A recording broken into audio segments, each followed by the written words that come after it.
Now let me show you how I fix my sewing machine motor and controller. Firstly, I removed the old ones. This is the old one that got burned and it can't be repaired anymore, so I purchased the new ones after some careful research.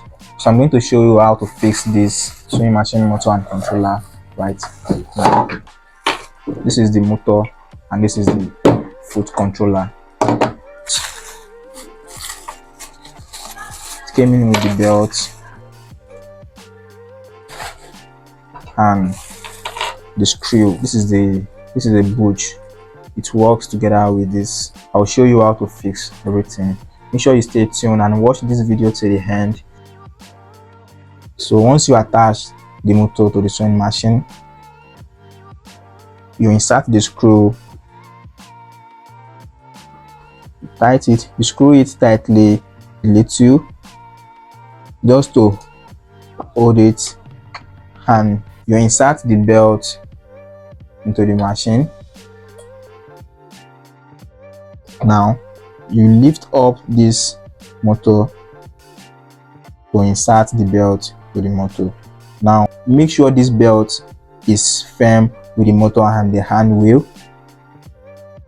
Now you can now go ahead and screw the motor to the machine completely. Make sure you screw it perfectly.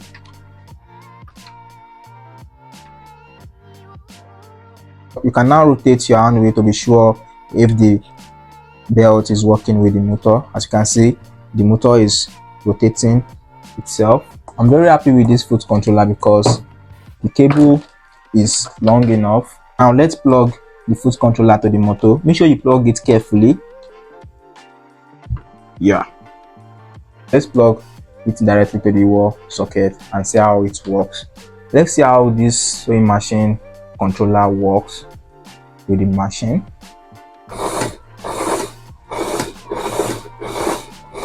As you can see,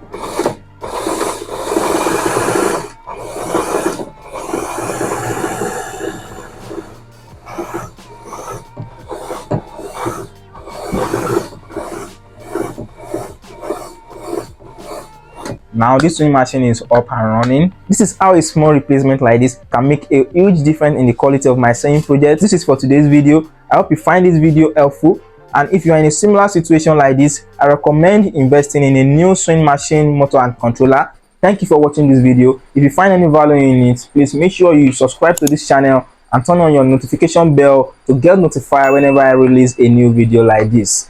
Thank you.